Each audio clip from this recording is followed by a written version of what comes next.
Les invito a abrir la palabra del Señor en el Salmo número 34 y vamos a estar tomando lectura del texto 7.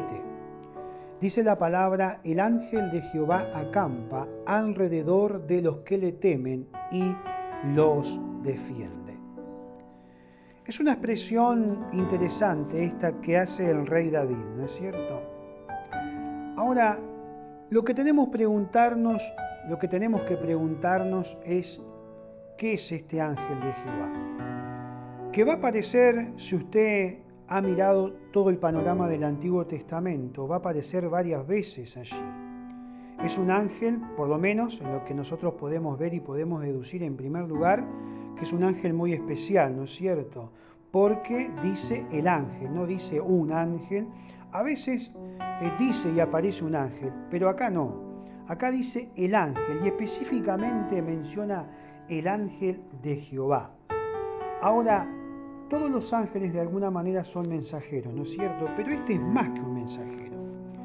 Fíjese que en algunas partes se nota que es más que un mensajero.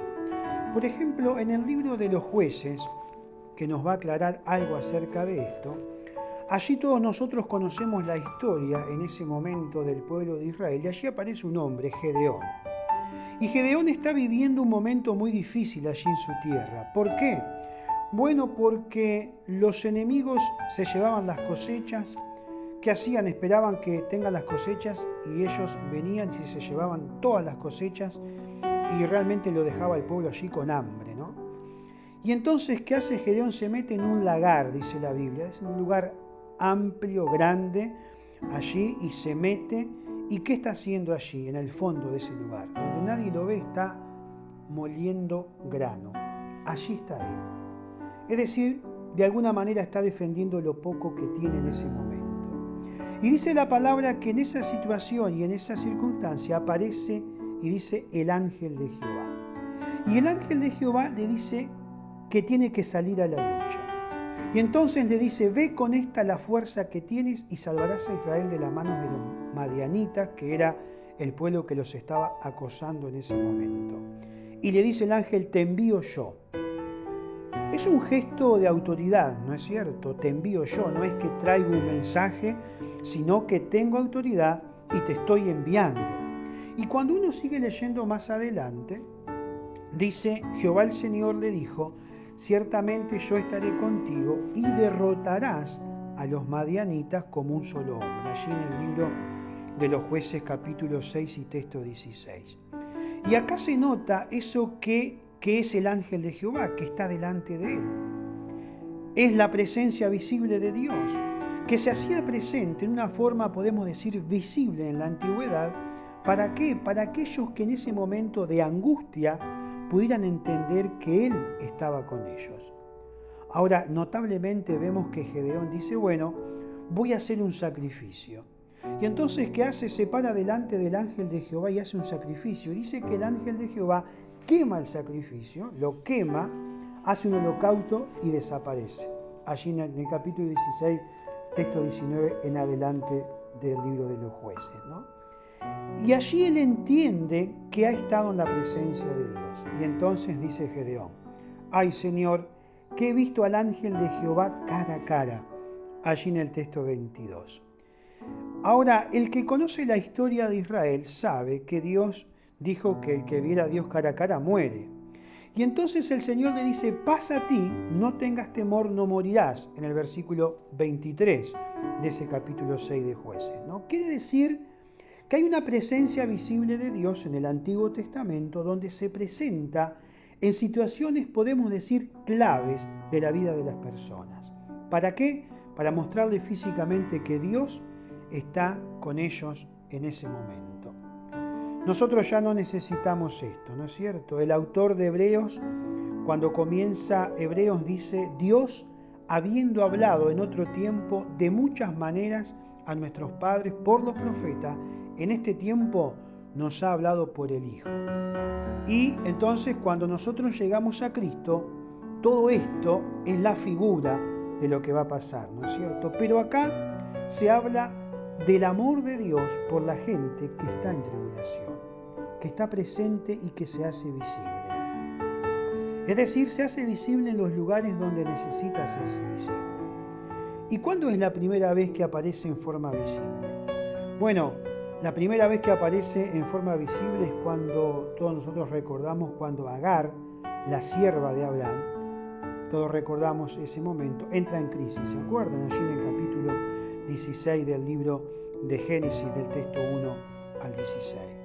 El ángel del Señor, dice, se le aparece a aquella mujer, ¿no es cierto? ¿Y qué fue lo que había pasado? Para conocer un poco la historia. Bueno, lo que había pasado era que Agar vivía un drama.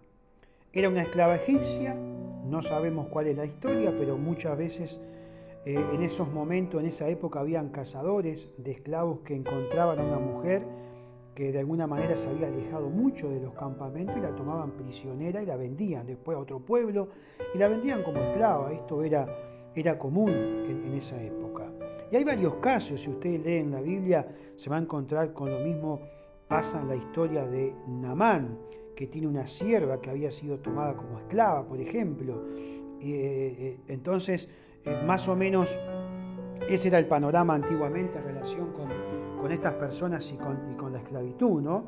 Ahora, esta es una mujer egipcia, Agar, que ha sido tomada y está en servidumbre. Y resulta que Sara, la esposa de Abraham, es estéril, ¿no? No puede tener hijos. Y de acuerdo a la costumbre que tenían los patriarcas, le dice, bueno, no te preocupes, tené un hijo con la esclava, que va a ser mi hijo, y entonces Abraham hace eso. Ahora, ustedes imagínense en primer lugar una mujer tomada como un objeto, que alguien decide por ella, y entonces ella tiene que engendrar un hijo porque la dueña es estéril, y tiene que darle un hijo a la dueña. Ahora, la pregunta que nos hacemos es, ¿hay mayor humillación para una mujer que esto? Esa mujer está totalmente humillada allí en ese momento.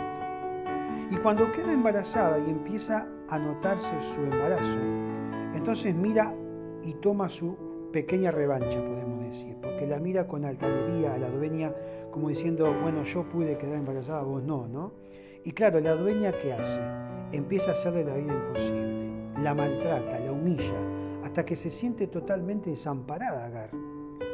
Tiene un hijo en su vientre que no va a ser de ella, se lo va a tener que dar a Abraham, que va a ser hijo de la otra, es una esclava y se siente por supuesto desamparada y hace lo que nosotros llamaríamos una locura, que es abandonar la casa e irse al desierto.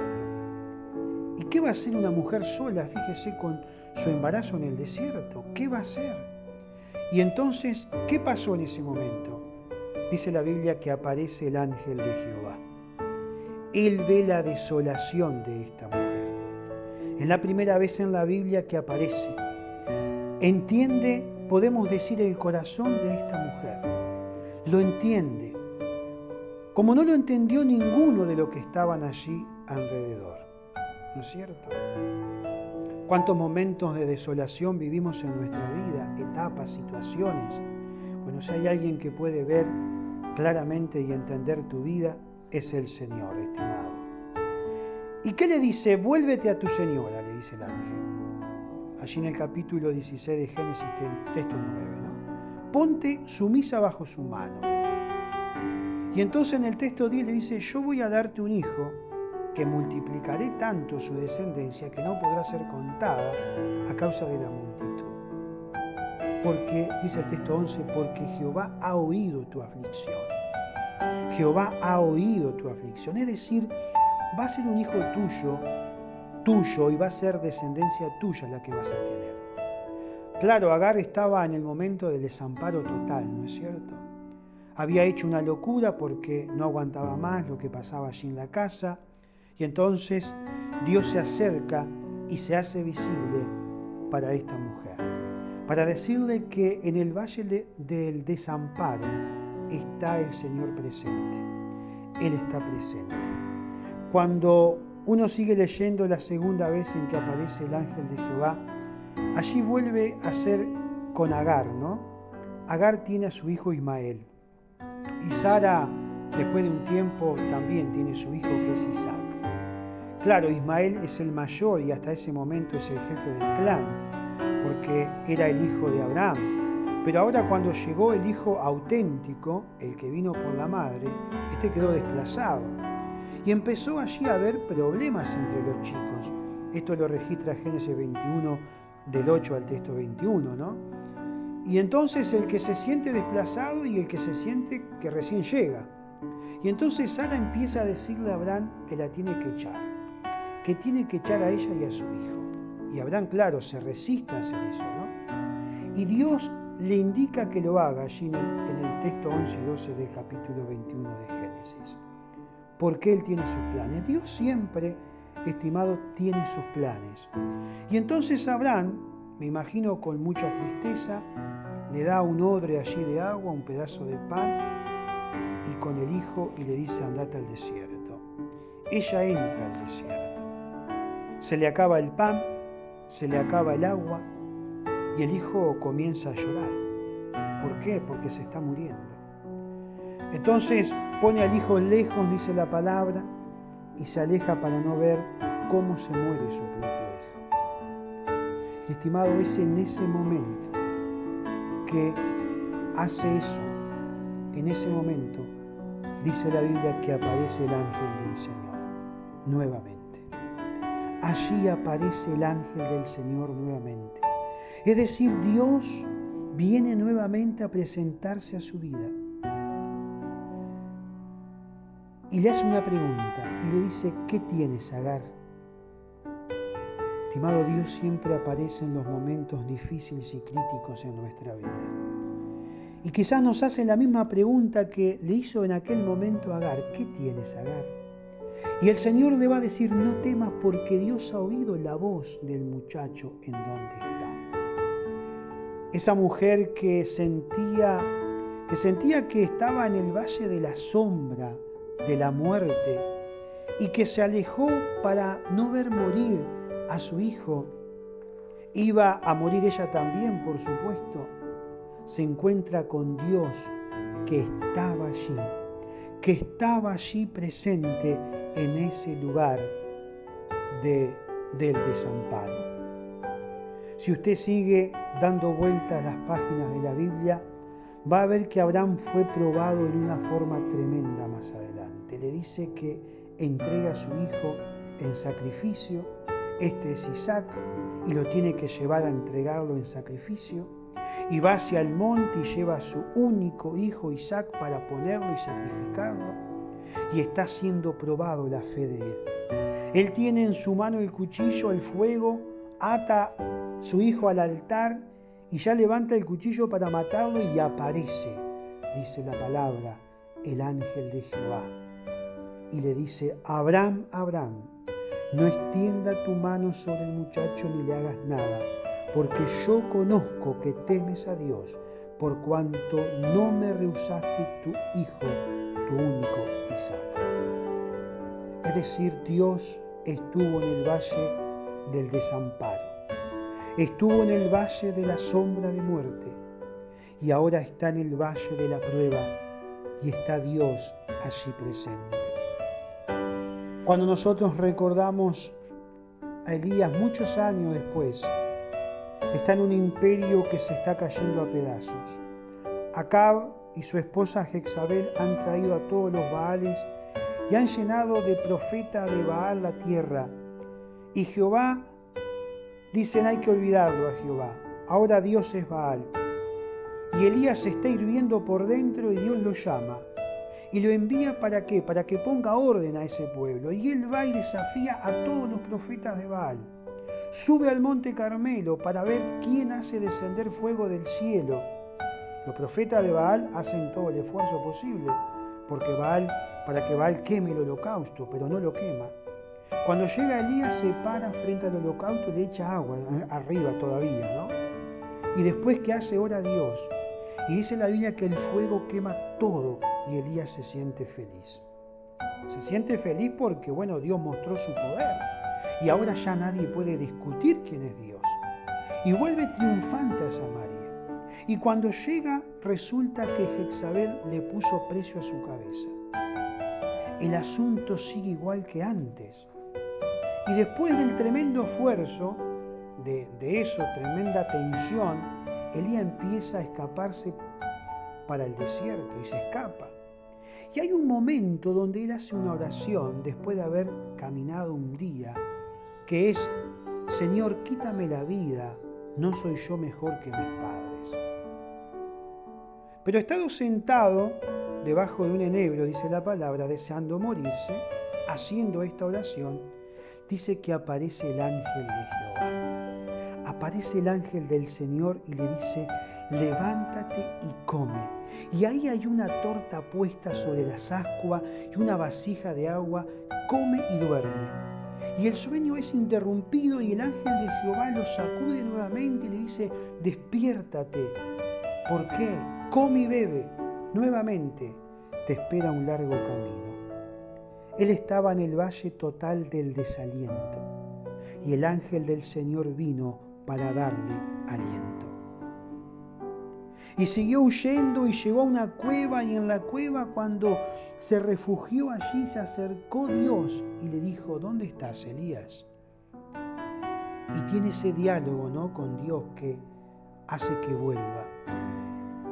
Pero, estimado, yo me detengo porque en el camino de la vida vamos subiendo muchas veces la montaña, ¿no? A veces estamos en la cima. Y claro, cuando estamos en la cima y tenemos el viento a favor, el horizonte es claro, ¿no es cierto? Cuando uno está en un lugar alto, cuando uno está en la cima de una montaña, ve lo más lejos que puede alcanzar la vista, ¿no es cierto? Es todo claro allí. Estamos cerca del sol, estamos cerca de la paz. Pero a veces tenemos que bajar al valle. Y cuando bajamos al valle, el horizonte se achica. Y allí crecen las sombras. Es el lugar de la inquietud. David dice: el ángel de Jehová en ese momento acampa alrededor de los que le temen y los defiende. Fíjese que primero David nunca vio al ángel de Jehová. Hemos nombrado a Agar, hemos nombrado a Abraham, hemos nombrado a Elías. Él nunca lo había visto.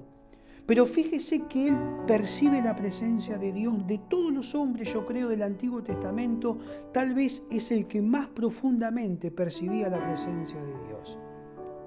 Y en este Salmo 34:7, él escribe esto: el ángel de Jehová acampa.